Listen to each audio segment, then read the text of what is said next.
Armenia's peacekeeping missions abroad, a new chapter with the EU. Article by Hovhannes Nazaretyan, published on January 10, 2025 on EVN Report. On October 12, 2024, EU Ambassador to Armenia Vasilis Maragos announced that member states have green-lighted Armenia's prospective participation in the EU's peace missions, along with a €10 million funding allocation for the initiative. Armenia's possible participation in EU-led civilian and military crisis management operations was originally outlined in Article 7 of the Comprehensive and Enhanced Partnership Agreement, CEPA, signed between the EU and Armenia in 2017 and entering into force in 2021.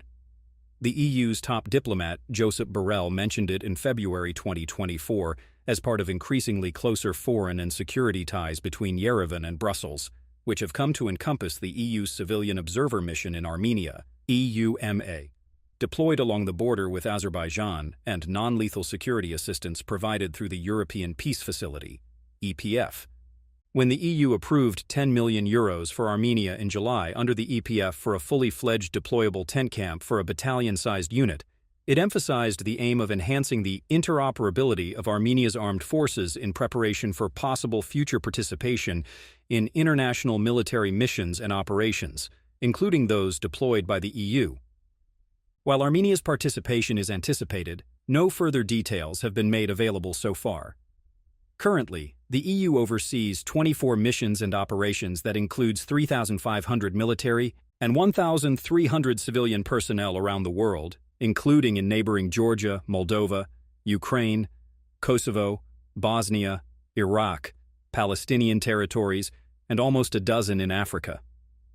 Armenia's prospective contribution of civilian or military personnel to such missions would build on 2 decades of experience in peacekeeping and other international efforts, offering a timely opportunity to reflect on this legacy and its broader implications. The origins and development of Armenian peacekeeping. Armenia formally joined UN peacekeeping operations on July 12, 2001, with a memorandum signed in New York. An Armenian peacekeeping battalion was formed with financial and technical assistance from Greece. A year later, a dozen Armenian soldiers from the battalion took part in NATO exercises in Georgia for the first time. By mid-2005, it consisted of about 200 troops. The battalion was formally reorganized into a brigade in September 2007, but it took several years for the initial skeletal framework of the brigade to take full shape. Armenian peacekeepers have served under the command of Greece, in Kosovo, Poland, in Iraq, Germany, in Afghanistan, Italy, in Lebanon, and the United States, in Kosovo. In recognition of this collaboration, the flags of these 5 countries were carried by Armenian peacekeepers during the Independence Day parade in Yerevan's Republic Square in September 2016. By that time, the total number of Armenian soldiers who had served in peacekeeping missions abroad stood at 3,220. Armenia's Ministry of Defense refused to provide an updated figure at the request of EVN Report. Through 2 decades of missions abroad, 2 Armenians are known to have been wounded, one in Iraq in 2006 and another in Syria in 2019. No fatalities have been reported. The brigade has received significant assistance from the U.S. and other Western countries. Their main training center in Zar, near the city of Abovian, was renovated with U.S. support and reopened in 2017, allowing for NATO standard drills to be held in Armenia. It was further improved, again with U.S. support, in 2022. It hosted joint exercises in September 2023 and July 2024. The Peacekeeping Brigade has been viewed as part of Armenia's attempts to build closer ties with NATO, while it remained a close ally of Russia through the 2000s and 2010s. In a 2015 profile on Armenia's peacekeeping role, analyst Richard Giragosyan noted that Armenia uses its peacekeeping commitments and activities to help offset its overdependence on Russia as its primary security partner. A 2009 U.S. diplomatic cable by Chargé d'Affaires Joseph Pennington described the Peacekeeping Brigade as the leading edge of Western defense reform in Armenia, noting that the unit is comprised of fairly well-trained contract soldiers, organized and trained toward a NATO model. Likewise, Giragosyan suggested that the Western command and mentoring of Armenian peacekeepers have bolstered the impact of defense reform by supplementing and deepening military education and professional development. Armenian peacekeepers have also benefited from Western financial assistance, namely direct funding for payroll costs. Since 2004, Armenia has deployed military personnel, primarily from its peacekeeping brigade, to 6 countries and regions. The first 3 missions, in Kosovo, Iraq, and Afghanistan, were part of NATO or NATO-led operations. The 4th in Lebanon is under a UN peacekeeping mandate, while the 2 most recent in Syria and Kazakhstan are linked directly or indirectly to Russia and its CSTO military alliance. This makes Armenia perhaps the only country, along with Kazakhstan, that has contributed to both Western, NATO, Russian, CSTO, and UN missions. Kosovo was the first and is the longest-running area of deployment of Armenian peacekeepers. Except for the brief absence in 2012, Armenian troops have served there for more than 20 years now. First deployed under the command of the Greek unit in 2004, they serve as part of the NATO mission known as Kosovo Force, KFOR, which was first deployed in 1999. Armenia first announced its intention to send peacekeepers to Kosovo in May 2003. It was formalized by the signing of an Armenian-Greek memorandum in September and endorsed by Parliament in December 2003. The Armenian platoon, consisting of 33 soldiers led by a junior officer, began their deployment in mid-February 2004 as part of the Greek battalion serving in the U.S. sector of Kosovo, covering the southeastern part of the region. In early 2008, Yerevan announced its plans to double the size of its peacekeepers there, which was approved by Parliament in May, and 70 troops were deployed in June 2008, but their number was decreased in 2009 due to an overall reduction in NATO forces there. A 2009 U.S. diplomatic cable noted that KFOR provides Armenia with positive political credit in the West and valuable military experience operating with NATO forces in a moderate threat environment. Armenian troops temporarily withdrew in February 2012 as Greece downsized its participation there because of its financial crisis. While initially in talks with Hungary, Armenian peacekeepers eventually returned under U.S. command in July 2012. The Armenian platoon of 35 deployed at Camp Bondsteel is responsible for carrying out patrol service, ensuring the security of checkpoints, dealing with mass disturbances, managing crowds, and escorting convoys. The Armenian troops serve at the southern command post of the Multinational Battle Group East, MNBGE, to ensure a safe and secure environment and freedom of movement. During the 2020 Nagorno-Karabakh War, Armenia temporarily reduced its mission from 40 to 2. As of October 2024, 57 Armenian peacekeepers are stationed in Kosovo. Iraq, 2005-2008. The second location of deployment of Armenian peacekeepers was Iraq, invaded and occupied by U.S. and allied forces since March 2003. Armenian officials first revealed Yerevan's intention to send personnel to Iraq in August 2003, but discussions on the practical modalities of the deployment continued until the following year. The move was publicly criticized by top generals. Junior coalition partner Nazaretyan disapproved by Iraqi Armenians and faced public opposition. Nevertheless, Armenia's parliament endorsed it in late December 2004. The deployment of 46 non-combat Armenian personnel began in mid-January 2005. It consisted of a transportation platoon of 30 military truck drivers, an engineering team of 10 demining experts, a medical team of 3 doctors, and 3 officers. They served under the Polish-led multinational division, with their primary deployment site being Camp Delta, near Al-Kut, south of Baghdad. The first platoon provided 20 armored trucks and drivers for convoy missions within the Polish zone and from Camp Delta to Kuwait. The deminers performed road reconnaissance, storage and destruction of explosive materials, and road clearance of unexploded ordnance. They also served with the Salvadoran Battalion as part of the Camp Delta Quick Reaction Force. The doctors worked in the Polish field hospital at Camp Echo in Ad-Diwania and provided medical assistance to the local Iraqis in Diwania and Kut. The Armenian mission carried out more than 60 convoys, removed more than 9,000 pieces of unexploded ordnance, and cleared more than 130,000 square miles of terrain. The doctors performed more than 300 surgeries and provided ambulatory health care to over 450 military personnel and 700 civilians. In mid-2007, the U.S. requested Armenia to consider increasing its contribution by taking over from Georgian troops responsibility for middle ring UN security in Baghdad.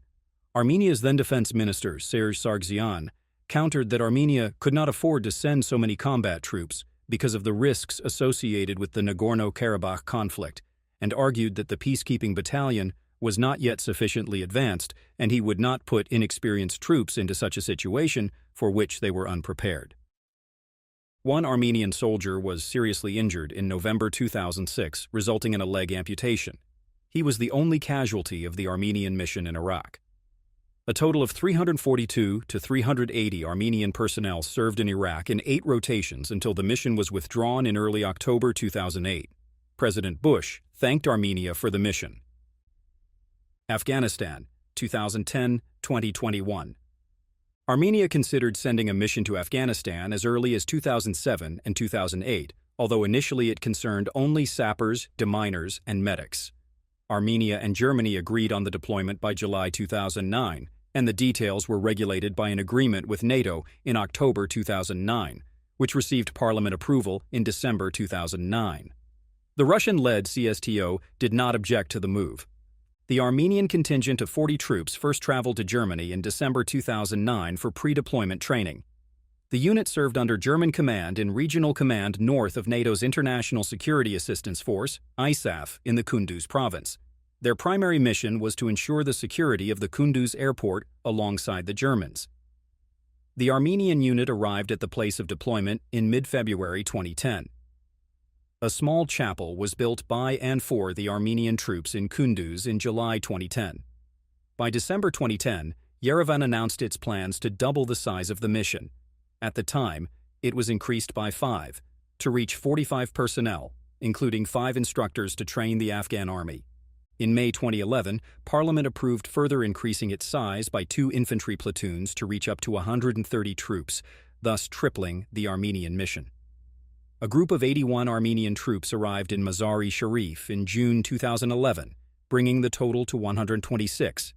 They included riflemen, rifleman drivers, sappers, and rifleman medics. Like in Kunduz, they were tasked with guarding the Mazar-e-Sharif airport, being stationed at nearby Camp Marmal. In May 2014, Armenia and Germany signed an agreement to redeploy an Armenian unit of 56 personnel from Camp Mike Span in Mazar-e-Sharif to Camp Kasaba in Kabul, the Afghan capital. The ISAF mission was completed in December 2014 and succeeded with Resolute Support Mission, to which Armenia continued to contribute. During the 2020 Nagorno-Karabakh War, Armenia reduced its mission size from 121 to 58. Armenian peacekeepers left Afghanistan in early March 2021, prior to the Taliban's offensive that led to the capture of Kabul in August 2021. Lebanon since 2014. Armenia first considered joining the UN Interim Force in Lebanon, UNIFIL, in 2006, following the Israel-Hezbollah war, but chose to opt out. 6 years later, in February 2012, Armenia posted a military observer there as part of the UNIFIL and began talks with Italy in October 2012. During this discussion phase, Armenia's defense ministry spokesperson spoke of 2 platoons, up to 60 personnel. Eventually, Armenia and Italy signed an agreement in June 2014, which was unanimously ratified by Armenia's parliament in October. Armenia committed to providing 30 soldiers and 2 staff officers, each to serve in battalion and brigade headquarters. The actual deployment came in November 2014. The platoon of 32 serves under Italian command. Armenia's then defense minister Seyran Ohanyan told the first group before their departure that Lebanon is neither Kosovo nor Afghanistan. Lebanon is part of the Middle East, which lies within the sphere of Armenia's external security interests. He also mentioned Lebanon's significant Armenian community, born out of the genocide of 1915. In 2016, Italy asked Armenia to triple the size of its mission to 100 troops, which was discussed, but never implemented. As of November 1, 2024, a total of 33 Armenians serve within UNIFIL, including 32 peacekeepers and 1 observer. As of November 2022, 3 of the 32 peacekeepers were women. Mali, 2015-2019. Besides its observer at the UN mission in Lebanon since 2012, Armenia also posted a serviceman in a similar position in the UN Multidimensional Integrated Stabilization Mission in Mali, MINUSMA, in July 2015. The sole staff officer remained there for several years, until at least 2019. The date of withdrawal is not indicated in open sources, but was completed no later than 2022, and the UN mission withdrew entirely by late 2023. Syria, 2019-2024. A group of 83 Armenian demining and medical specialists from the Defense Ministry were deployed to Syria in February 2019. The deminers operate under the Center for Humanitarian Demining and Expertise, CHDE, a state agency set up in 2011 with U.S. support. The idea of deploying CSTO peacekeepers to Syria was floated in Russia as early as 2012, but discussions intensified in 2016 with Russia's Foreign Minister Sergei Lavrov mentioning specifically the possibility of sending Armenian deminers. Armenia's then Defense Minister Hovhannes Nazaretyan said in a May 2017 interview that Yerevan and Moscow were exploring the possibility. Armenia's Defense Ministry told media months later that Yerevan is ready, in principle, to send a demining team to Syria as part of a multinational coalition that could be formed by Russia, saying the countries have held preliminary discussions. Yerevan conditioned its involvement with the Syrian government's consent and observance of all international legal procedures. In November 2017, Russia's deputy defense minister said in an interview that Yerevan has already confirmed its readiness to send engineering units. Shortly after his rise to power, Nikol Pashinyan stated in a rally in August 2018 that Yerevan and Moscow will announce a joint humanitarian project that will be an unprecedented instrument of partnership and vivid evidence that we are going to consistently upgrade our relations.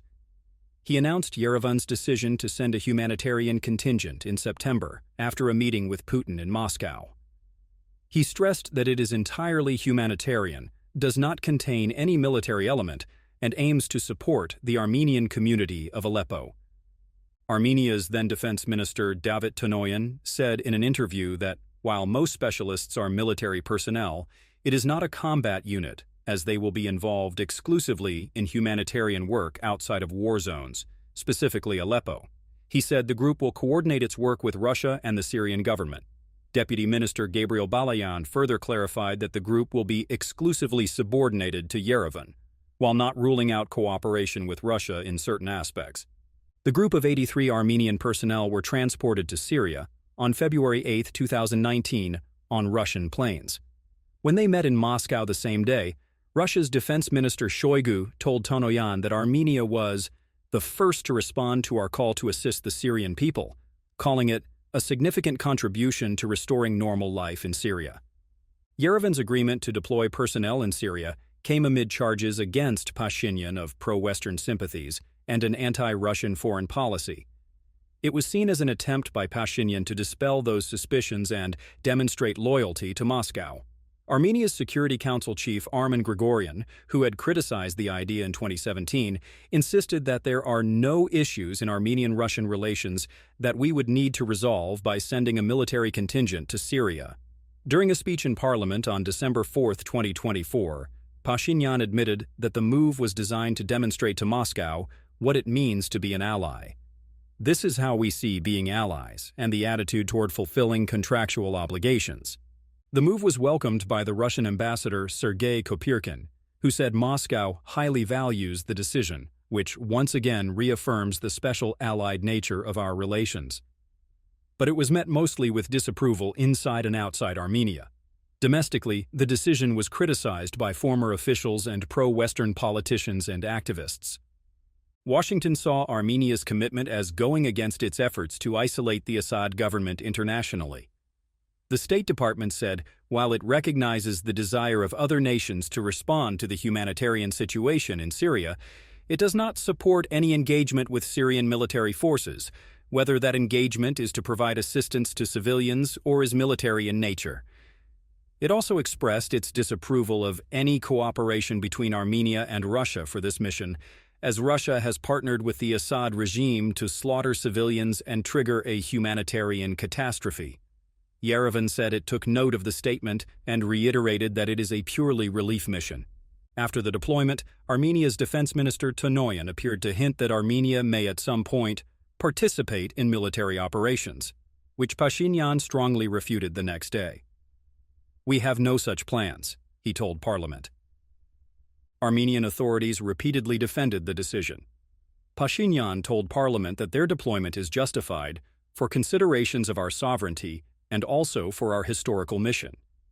He said Armenian doctors and deminers are repaying that historical debt to the people of Syria for their help during the Armenian genocide of 1915. He conceded that the move carries risks, but also strengthens Armenia's sovereignty and international standing, and is morally, humanly, and politically the right thing to do. When he met with the personnel of the first rotation in July 2019, Pashinyan also pointed to the security of Aleppo Armenians and Aleppo's Armenian cultural heritage. A month after deployment, one Armenian deminer was seriously wounded near Aleppo, resulting in a foot amputation. By June 2021, Armenian deminers had cleared more than 450,000 square meters, while medics had provided assistance to 33,000 local residents. The Armenian Mission and the UN Mine Action Service, UNMAS, in Syria, agreed to cooperate in October 2021, with Armenian deminers being tasked with clearing around 2 million square meters of unexploded ordnance and transferring the cleared areas to local authorities. By December 2022, 2 million square meters cleared using surface methods and more than 1.4 million square meters of agricultural land cleared using subsurface methods. The Armenian mission did not suffer any casualties during the February 2023 earthquake in Turkey and Syria. Armenian specialists joined efforts to mitigate the aftermath of the earthquake in Aleppo by assessing buildings in critical condition. On November 29, 2024, as Islamist rebels quickly advanced into Aleppo, Armenia's defense ministry announced that the Armenian humanitarian mission was withdrawn and flown back to Armenia, with its operations temporarily suspended. Within less than 2 weeks, the Assad government collapsed and Damascus, the capital, fell to opposition control. It remains unlikely that the Armenian mission will return to Syria, and this almost certainly means permanent withdrawal. Kazakhstan, 2022. In January 2022, Armenia deployed peacekeepers to Kazakhstan as part of a mission of the Russian-led Collective Security Treaty Organization, CSTO. Widespread social unrest after New Year's turned violent, and its government asked for CSTO assistance on January 5, as Armenia's Pashinyan chaired the CSTO Collective Security Council.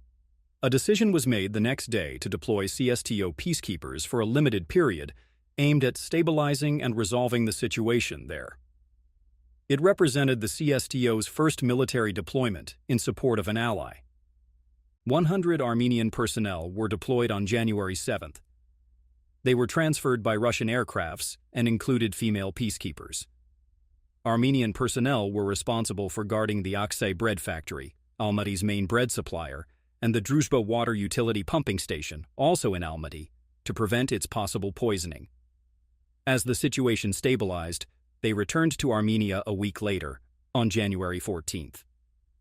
Similar to the deployment in Syria, Pashinyan's decision to send Armenian troops to Kazakhstan faced widespread criticism. A coalition of pro-Western NGOs condemned it as short-sighted and irresponsible. With its proactive approach, Yerevan tried, in Pashinyan's words, to strengthen the CSTO's crisis response mechanisms. Security Council Chief Armen Grigoryan further defended the move, similarly emphasizing Armenia's interest in ensuring the CSTO's effective functioning. However, the organization's lukewarm response and perceived inaction after Azerbaijan's September 2022 attack on Armenia ultimately led Yerevan to freeze its membership.